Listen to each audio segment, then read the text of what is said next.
ሰላም ጤና ይስጥልኝ እንዴት ናችሁ? ይህ ፓርስ ቀለም ነው። ዛሬ ደግሞ ክፍል 5 የአማርኛ ፊደላትና የእንግሊዝኛ አቻቸውን ይዘን መጥተናል። ከሀ እስከ ጀ ማለት ነው። የእንግሊዝኛ አቻቸውን ስንል በድምጽ ማለት ነው እንዴት እንደሚወከሉ። ለምሳሌ አሁን ሀ ስናነብ ኤች ኢ ብለን መወከል እንችላለን ማለት ነው። አቻ ሲባል እንደዛ ነው። እሺ ድምጻቸውን ለማለት ነው። ስለዚህ ለምሳሌ አማርኛ ማንበብ የማይችል ሰው ኤች ኢ ማለት ሀ ማለት ነው ብሎ ይረዳዋል። ወይም ደግሞ ደብሊው ኢ ማለት ወ እንደሆነ አንደርስታንድ ያደርገዋል ማለት ነው። ስለዚህ ይህ የአማርኛ አልፋቤት ወይም ደግሞ አሜሪካን አልፋቤት ትራንስሊትሬሽን ይባላል። በእንግሊዝኛ ፊደላት እንዴት እንደሚወከሉ እናያለን ማለት ነው። የመጀመሪያው ፊደል ሀ ነው። ሀ እንዴት ነው የምንጽፈው? እንደዚህ ጽፍና ከዛ ኤች ኢ ነው የምንጽፈው። ኤች ኢ ብለን እንወክለዋለን ማለት ነው። ኤች ኢ ሁ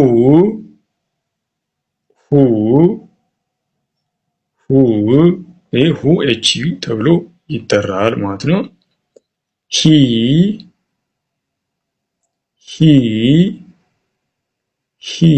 ኤች አይ ማለት ሶስተኛ ፊደሎች በኤች አይ ይወከላሉ። ይሄኛው ማለት ነው ኤች አይ ሂ ማለት ኤች አይ ብለን እንወክለዋለን። ሃ ይሄ ደግሞ በግራ በኩል እግሩ ያጥራል ማለት ነው። ሃ ተብሎ ይጠራል። ሃ እንዴት ነው የሚወከለው? በኤች ኢ ማለት ነው። በኤች ኢ ይወከላል ማለት ነው።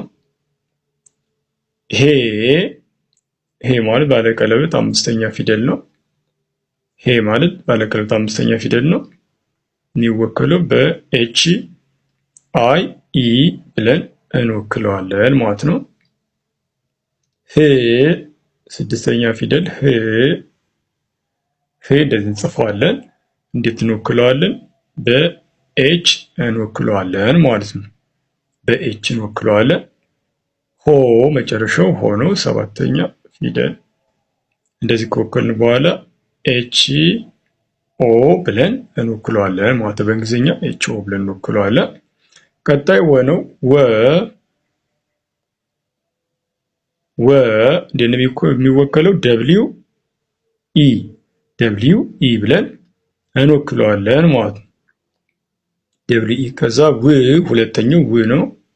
ከስር ነው ቅጥያውን ወደ ጎን የምናደርገው። ከስር እንደዚህ አድርገን ቅጥያውና ከስድስተኛው ስለሚለያይ ማለት ነው። ከዛ ደብሊው ዩ ብለን እንወክለዋለን ማለት ነው። በእንግሊዝኛ አልፋቤት ደብሊው ዩ ማለት ው ማለት ነው። ሶስተኛው ዊ ነው። ዊ ደግሞ ይኸው ወደታች አንድ ቋሚ መስመር እና አግዳይ መስመር ነው ጫማ እናደርግበታለን ማለት ነው። ዊ ይባላል። በእንግሊዝኛ እንዴት ይወከላል? ደብሊው አይ ብለን እንወክለዋለን ማለት ነው። ከዛ ዋ አራተኛ ድምፅ ሁሉም የታወቁ ናቸው። ኤ አልፋቤት ኤ ነው የሚወስድ። ይኸው ደብሊው ኤ ሁሉም ኤ ይወስዳሉ ማለት ነው። አራተኛ ድምፅ ኤ ማለት ዋ ማለት እንደዚህ አድርገን እንጽፈዋለን ማለት ነው።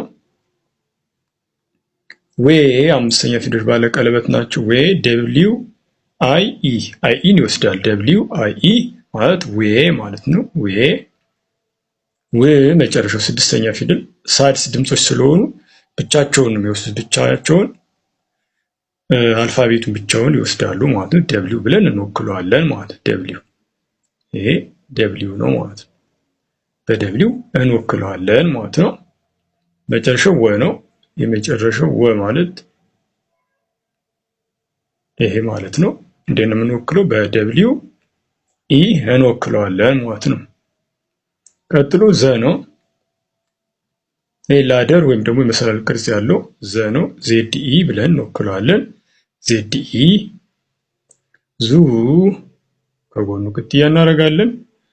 ምን ብለን ነው የምንወክለው? ዜድ ዩ። ዚ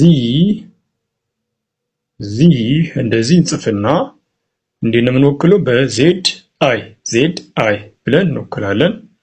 ዛ እግሩ ያጥራል በቀኝ በኩል በግራ በኩል። ከዛ እንዴት ነው የምንወክለው? በዜድ ኢ እንወክለዋለን ማለት በዜድ ኤ ዜድ አራተኛ ድምፅ ስለሆነ ማለት ነው። ከዛ ዚህ አምስተኛ ፊደል ባለ ቀለበት ናቸው። ሁሌም ማን ይወስዳሉ? አይ ኢን ይወስዳሉ። አይ ኢ ይወስዳሉ ማለት። በተለይ ኮምፒውተር ኪቦርድ ላይ ስትጽፉ እነዚህ ነገሮች ይጠቅሟቸዋል። ዜድ አይ ኢ ብለን እንጽፋለን ማለት ነው። ከዛ ስድስተኛ ድምፅ ዜድ እንደዚህ እንጽፍና የሚወከለው በዜድ ብቻ ነው ማለት ነው። በዜድ ብቻ ስድስተኛ ድምፅ ስለሆነ ወይም ሳድስ ድምፅ ስለሆነ እንዲንወክለዋለን ማለት ነው። መጨረሻው ዞ ነው። በቀኝ በኩል እግሩ ያጥራል ማለት ነው። ስለዚህ እንዴት የምንወክለው በዜድ ኦ እንወክለዋለን ማለት ነው። ከዛ ዤ ነው። ዤ እንደዚህ አድርገን ጽፍና ሁለት ገ ፊደል በተቃራኒ ካደረግን በኋላ የምንወክለው ምን አድርገን ነው? ዜድ ኤች ኢ አድርገን እንወክለዋለን። ዡ እንደዚህ እናደርግና ከጎኑ ቅጥያ ካደረግ በኋላ የምንወክለው እንዴት ነው? በዜድ ኤች ዩ አድርገን እንወክለዋለን። ዢ እንደዚህ ከጻፍን በኋላ እንዴት ነው የምንወክለው? በዜድ ኤች አይ እንወክለዋለን ማለት በዜድ ኤች አይ እንወክለዋለን።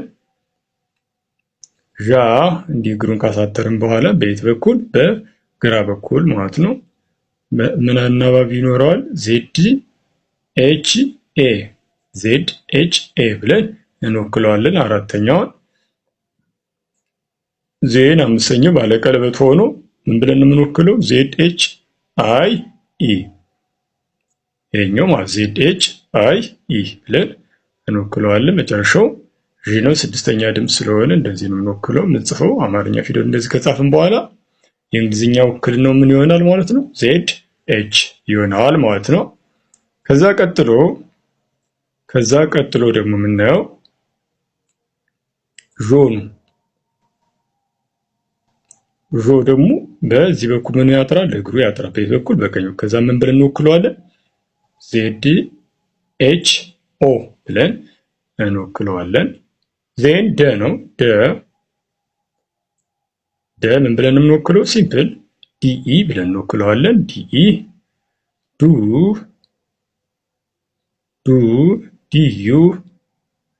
ዲዩ ብለን እንወክለዋለን።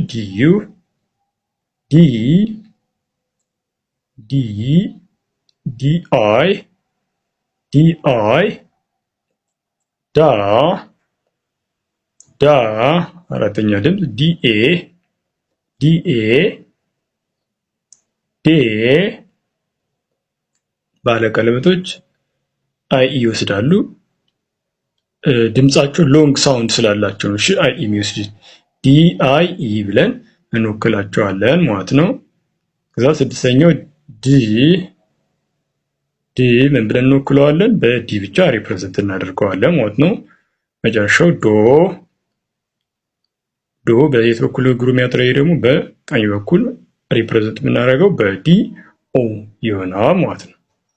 እዚህ መጨረሻው ጄ ነው። ጄ ማለት እንደምትሆን እንደ ደ እናደርግና ካናቱ ላይ እንደዚህ ካደረግን በኋላ ሪፕሬዘንት የሚደረገው በጄ ኢ ይሆናል ማለት ጄ ኢ። ጁ በእንግሊዝኛ ጄ ዩ ብለን እንወክለዋለን። ጄ ዩ